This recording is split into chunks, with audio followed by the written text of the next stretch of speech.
우리 좌우에 계신 분들과 인사하겠습니다. 잘 오셨습니다. 사랑합니다.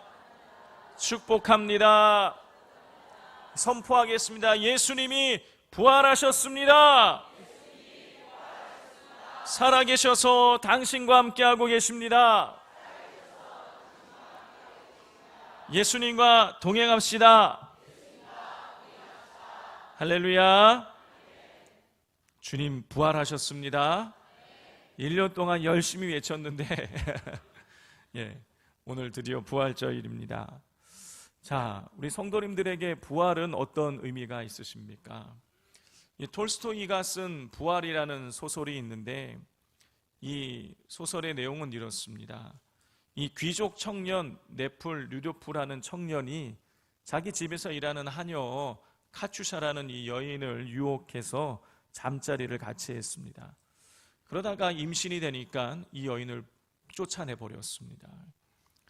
자, 이 쫓겨난 카츄샤는 이리저리 방황하면서 지독한 고생을 했습니다.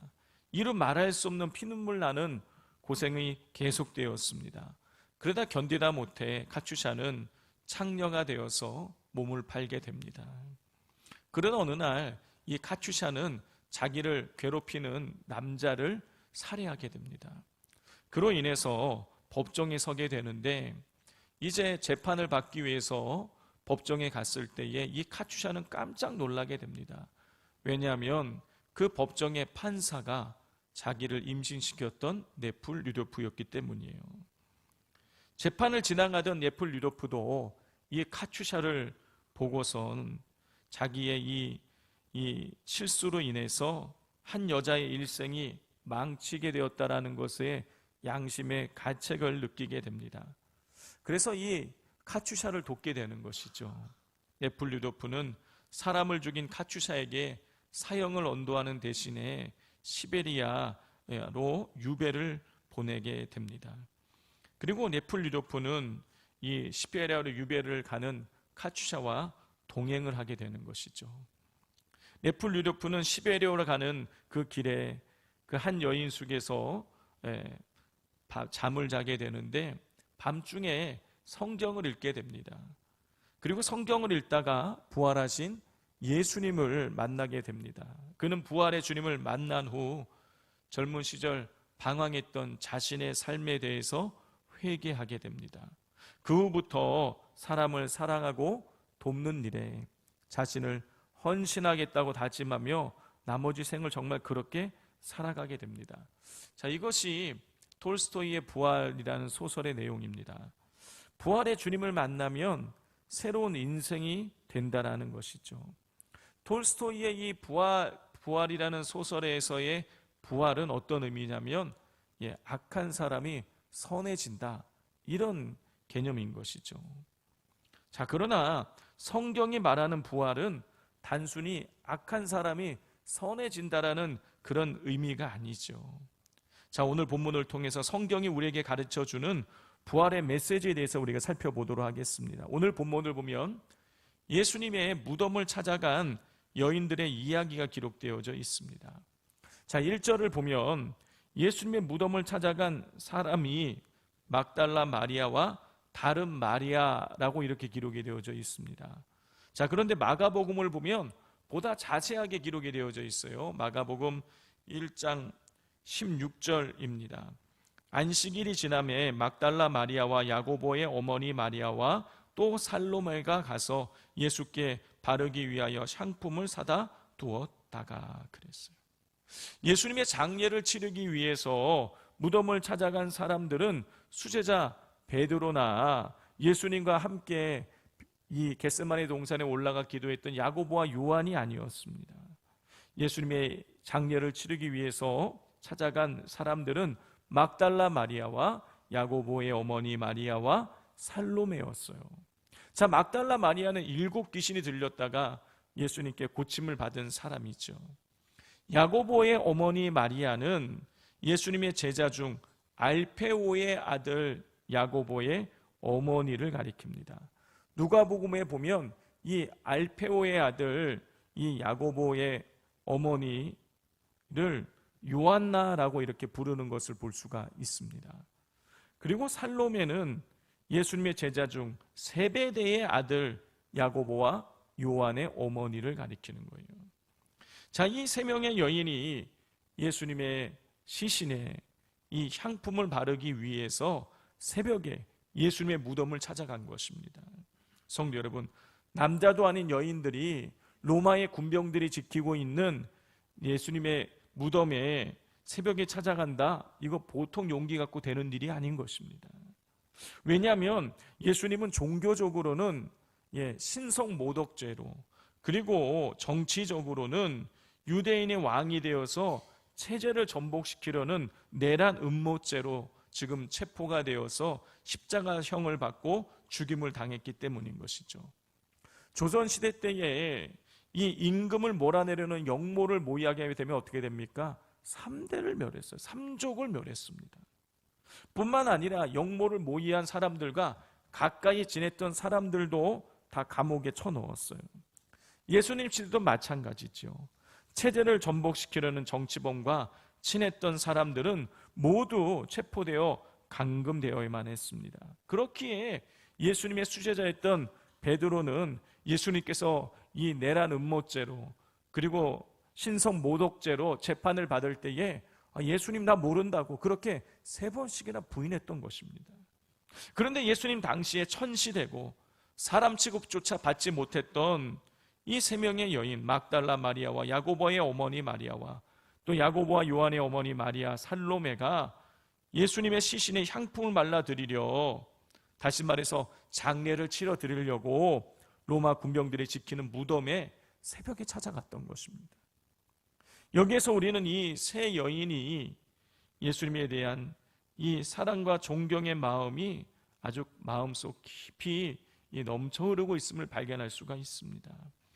우리 옛말에 정승집 개가 죽으면 사람들이 찾아오지만 정승이 죽으면 찾아오지 않는단 말이 있죠. 정승집 개가 죽으면 왜 사람들이 찾아가는 것입니까? 정승에게 잘 보여서 덕 보려고 하는 것이죠. 그런데 정승이 죽으면 왜 안 찾아가는 것입니까? 자기에게 도움을 줄 수 있는, 덕을 볼 수 있는 정승이 죽었기 때문인 것이죠. 성도 여러분, 예수님은 지금 정치범으로 처벌을 받아서 십자가에 처형되셨기에 예수님 장례 치러드린다고 해서 도움받을 구석이 하나도 없는 상황입니다. 여러분, 이런 상황에서 장례를 치러드린다고 해서 이 도움받을 수도 없고, 그리고 도움받기는커녕 자칫 잘못하면 감옥에 갈 수도 있는 상황인 것이에요. 그런데 이런 상황에서 이 여인들이 예수님의 시신에 그 향품을 발라드리기 위해서 찾아간 것입니다. 이것은 이 세 여인이 예수님을 정말 깊이 사랑했다라는 것을 보여주는 것이죠. 자, 예수님에 대한 이 사랑의 마음을 품고 예수님의 장례를 치르기 위해 3명의 여인이 무덤에 찾아갔을 때에 큰 지진이 일어났어요.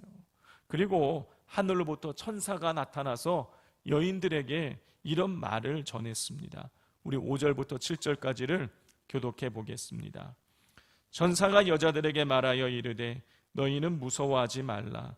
십자가에 못 박히신 예수를 너희가 찾는 줄을 내가 아노라.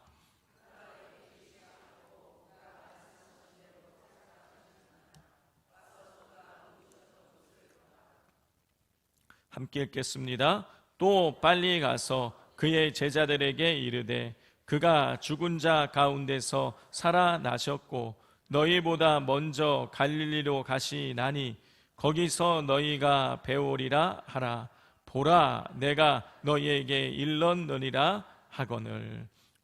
주의 천사는 여인들에게 2가지 사실을 알려주었습니다. 첫 번째는 십자가에 못 박히신 예수님께서 다시 살아나셨다는 것이고, 2번째는 예수님께서 갈릴리로 가셨다라는 것이에요. 자, 이렇게 예수님의 장례를 치르기 위해서 무덤에 찾아왔던 이 3명의 여인들은 천사를 통해서 예수님이 살아나셨다라는 믿지 못할 이야기를 전해 듣게 됩니다.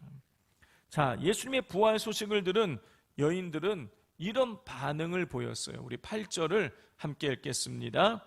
그 여자들이 무서움과 큰 기쁨으로 빨리 무덤을 떠나 제자들에게 알리려고 다름질할세. 천사를 통해서 예수님께서 살아나셨다라는 소식을 들은 여인들은 이 무서움과 큰 기쁨에 사로잡혔습니다. 여러분, 여인들은 왜 예수님이 살아나셨다라는 소식을 듣고 왜 무서움에 사로잡힌 것일까요? 그 이유는 예수님께서 죽은 분이셨기 때문인 거예요. 세 여인에게 죽었던 예수님이 다시 살아난다라는 것은요, 있을 수 없는 일인 것이죠. 자, 그런 엄청난 일이 일어났기에, 너무나 놀라운 일이 일어났기에 그녀들은 이 무서움, 두려움에 사로잡힐 수밖에 없었던 것입니다. 자, 그러면 또 왜 이 여인들은 예수님께서 살아나셨다는 소식을 듣고 큰 기쁨에 사로잡힌 것일까요? 그 이유는 예수님께서 죽음을 이기셨기 때문인 것이죠. 성도 여러분, 오늘날 이 세상에서 일어나는 일들의 그 중심에는 항상 돈이 있는 것을 보게 됩니다. 돈 때문에 나라들 간에 전쟁을 하고, 돈 때문에 형제들 간에 싸움을 하고, 돈 때문에 부모와 자녀들 사이가 멀어지고, 돈 때문에 자살을 하기도 합니다. 이 사회 가운데 일어나는 일들의 그 핵심을 파헤쳐 보면 결국 돈이 그 중심에 있는 것을 보게 됩니다. 그런데 성도 여러분, 사람들이 그렇게 돈에 목숨을 거는 이유가 무엇일까요? 여러분, 그 이유는 불안하기 때문인 거예요. 돈으로 불안을 해소하려고 하기 때문에 사람들은 돈에 집착하게 됩니다.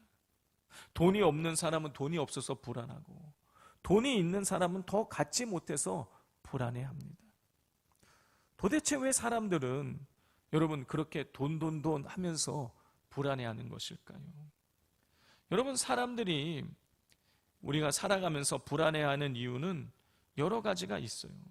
감당할 수 없는 인생의 시련, 생각지 못하는 어려움, 그리고 건강의 문제, 자녀의 문제, 어긋난 부부관계, 인간관계, 직장의 과도한 업무와 그로 인한 스트레스, 사업의 불확실성 등 우리를 불안하게 만드는 여러 요소들이 있습니다. 그런데 우리의 불안의 가장 근원에는 이것이 자리 잡고 있습니다. 뭐냐? 죽음이에요. 모든 불안은 죽음에 대한 불안에서 출발을 합니다. 여러분, 왜 사람들이 죽음을 불안해하는 것입니까? 죽음은 미지의 세계에 있기 때문인 것이에요. 죽음 이후에 무슨 일이 있을지 아무도 모르기에 불안해하는 것입니다. 여러분, 미래를 왜 불안해하는 것입니까? 무슨 일이 일어날지 알 수 없기 때문인 거예요. 마찬가지로 죽음을 불안해하는 사람들은요, 죽음 이후에 무슨 일이 일어날지 알지 못하기 때문에 죽음을 두려워하게 되는 것입니다. 여러분, 이 죽음에 대한 두려움은요, 어느 누구도 피할 수 없어요. 왜냐하면 모든 사람이 죽기 때문인 것입니다. 성도 여러분, 하나님을 믿는 사람이나 믿지 않는 사람이나 모두에게 가장 확실한 것이 있다면 죽음입니다. 그런데 그 죽음은 사람들에게 있어서 미지의 세계예요. 불확실한 세계입니다.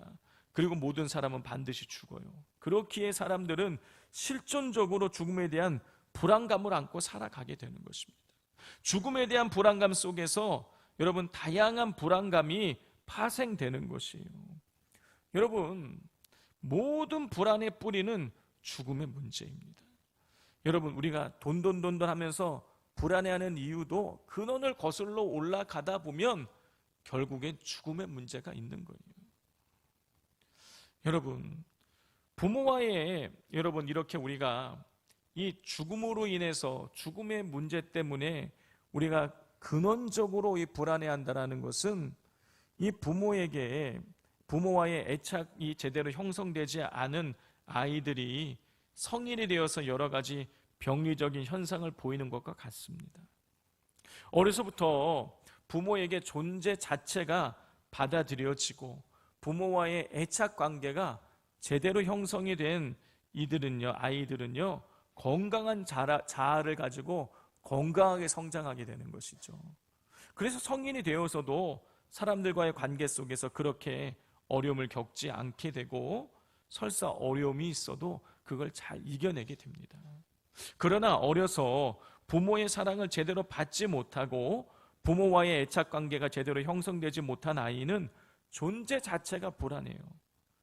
이러한 상황은 마치 나무의 뿌리가 흙 속에 깊게 내리지 않고 심기어진 것과 같습니다.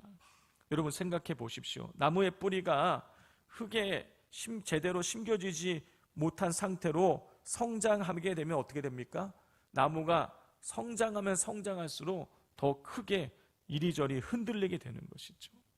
마찬가지로 부모와의 애착 관계가 제대로 형성되지 못한 사람은 존재의 불안을 안고 있기 때문에 성인이 되면 될수록 더 많은 관계를 맺으면 맺을수록 더 큰 불안을 안고 살아가게 되는 거예요. 존재 자체가 불안한 사람은 자신의 삶이 불안한 이유를 여러분 이 환경에서 찾게 됩니다. 보다 리얼하게 말씀을 드리면 자신이 불행한 이유가 자신 때문이 아니라 여러분 주변 환경, 주변 사람들 때문이라고 생각하는 거예요. 그래서 이런 사람들은요, 때문에라는 말을 입에 달고 삽니다. 내가 가진 것이 없기 때문에, 내가 배우지 못했기 때문에, 내가 빽이 없기 때문에, 내가 배우자를 잘못 만났기 때문에 하면서 환경을 탓해요. 그리고 저 사람이 저렇게 말했기 때문에, 이 사람이 이렇게 행동했기 때문에 내가 화를 내고 내가 불행하다고 생각합니다. 그러나 실제 불행하고 불안한 근본적인 이유는요, 누구 때문이 아니에요. 내가 처한 환경 때문이 아니라 어려서 부모와의 애착 관계가, 사랑의 관계가 제대로 형성되어 있지 못했기 때문인 것입니다. 부모와의 애착 관계가 제대로 형성되어 있지 못하면 여러분 그로 인해서 다양한 병리적인 현상들이 일어나게 되고, 그리고 불안하고 불행한 인생을 살게 되는 것이죠. 죽음의 문제도 마찬가지예요. 부모와의 애착 관계가 과거로부터 현재의 삶의 여정 가운데 영향을 미치듯이 죽음의 문제는 현재에서 미래로 이어가는 삶의 여정에 영향을 미치게 됩니다. 그렇기에 우리 인생의 종결점인 죽음의 문제를 해결해야 돼요. 죽음의 문제가 인생의 가장 근본적이고 근원적인 문제이기 때문인 것입니다. 그러므로 여러분, 죽음의 문제가 해결되어야지만 우리 인간이 가지고 있는 실존적인 존재론적인 불안으로부터 자유할 수가 있게 되는 것입니다. 그렇기에 예수님의 무덤을 찾아갔던 세 여인이 예수님께서 죽은 자 가운데 살아나셨다라는 이 소식을 듣고 그들이 크게 기뻐했던 것입니다. 예수님께서 죽은 자 가운데 살아나셨다라는 이 큰 기쁨의 소식을 들은 이 여인들은 제자들에게 알리려고 달려가게 됩니다. 자기들의 이 가장 근원적인 문제인 죽음의 문제를 예수님이 해결하셨다는 소식을 들었으니 얼마나 감격스러웠겠어요. 그래서 제자들에게 빨리 달려가서 그 소식을 알리려고 했는데 그때 이 세 여인이 예수님을 만나게 되는 거예요. 그리고 예수님께서 이 세 여인에게 이런 말씀을 전하십니다. 우리 8절과 9절을 같이 읽어보겠습니다. 그 여자들이 무서움과 다름질할새 예수께서 그들을 만나 이르시되 하시거늘 여자들이 나아가 그 발을 붙잡고 경배하니. 큰 기쁨에 사로잡혀 예수님께서 다시 살아나셨다는 소식을 전하기 위해서 가던 여인을 만난 예수님은요, 여인들을 향해서 평안하냐 이렇게 말씀하셨습니다. 부활하신 예수님께서 사람을 만나서 가장 처음 하신 말씀이 평안하냐였어요. 여러분, 우리가 가지고 있는 이 개역개정판 성경에는 평안하냐 이렇게 기록되어 있어요. 의문문처럼 보이는 문장입니다. 그런데 헬라어 원어를 보면은 이게 평안하냐가 의문문이 아니에요. 명령문으로 되어 있습니다. 평안해라. 그런데 이 평안하냐라는 이 말의 원문이 카이레네라는 단어인데, 여러분 이 카이레네의 단어는 무슨 뜻이냐면은 기뻐하라 해요. 그러니까 예수님께서, 부활하신 예수님께서 부활의 증인들을 만나셔서 하신 첫 번째 말씀이 뭐냐면 기뻐하라는 거예요.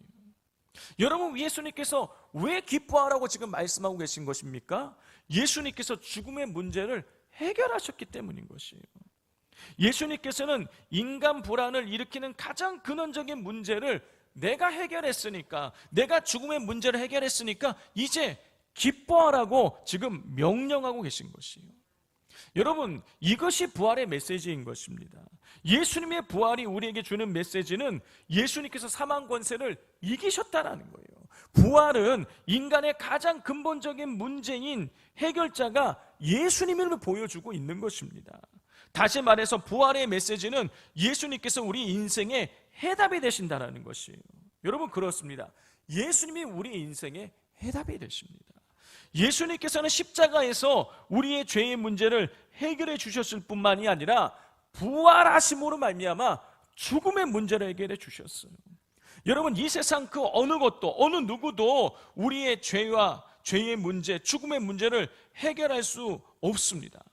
오직 예수 그리스도를 통해서만이 여러분, 우리는 죄와 죽음의 문제를 해결할 수 있습니다. 요한복음 11장을 보면 나사로가 죽었을 때에 예수님께서 찾아가시죠.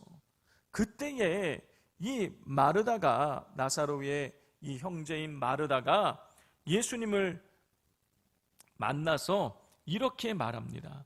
요한복음 11장 21절입니다. 마르다가 예수께 여짜오되 주께서 여기 계셨더라면 내 오라버니가 죽지 아니하였겠나이다. 그래요. 마르다는 이 나사로가 죽은 이유가 뭐냐? 예수님이 여기 계시지 않았기 때문이다. 무슨 얘기예요? 예수님의 부재, 이게 나사로의 죽음의 원인이라는 거예요. 여러분, 예수님 없는 인생은 죽은 인생인 것입니다. 예수님 없는 인생은요, 여러분, 죽게 돼요. 절대로 죽음으로부터 자유할 수가 없습니다. 그러나 예수님과 함께하는 인생은 죽음을 초월하게 됩니다. 요한복음 11장 25절 26절입니다. 예수께서 이르시되 나는 부활이요 생명이니 나를 믿는 자는 죽어도 살겠고 무릇 살아서 나를 믿는 자는 영원히 죽지 아니하리니 이것을 내가 믿느냐. 성도 여러분, 사망 권세를 이기시고 부활하신 생명 되신 예수님을 믿는 자들은 영원히 죽지 않게 됩니다. 여러분, 이 사실을 믿으십니까? 예수님께서 부활하심으로 죄의 권세를 깨뜨리셨다는 사실을 믿는 자들은 여러분, 죽음을 초월하게 됩니다. 죽음이라는 인생의 가장 근원적인 문제를 해결받고 기뻐할 수 있게 됩니다. 이 기쁨의 부활의 메시지를 우리 성도님께서 마음 깊이 간직하시기를 바랍니다. 그냥 부활절 이날 하루만이 아니라 매일매일의 삶 가운데에 우리 주님께서 부활하셔서 나에게 영원한 생명을 주셨다는 이 사실을 날마다 기억하시면서 기뻐하시고, 그리고 이 부활의 증인되는 삶을 살아가실 수 있기를 바랍니다. 기도하겠습니다. 하나님 아버지, 우리 주님께서 십자가에서 우리 죄를 짊어지시고 죽으셨다가 다시 살아나심으로 말미암아 우리의 죄의 문제가 해결됐을 뿐만이 아니라 우리의 죽음의 문제도 해결받았습니다. 하나님, 부활하신 주님의 은혜를 찬양합니다. 하나님, 날마다 이 부활의 기쁨이 우리에게 넘쳐나게 하시고 우리 모두 이 부활을 기뻐하면서 부활의 증인되는 삶을 살아가게 하여 주시옵소서. 예수님의 이름으로 기도드립니다. 아멘.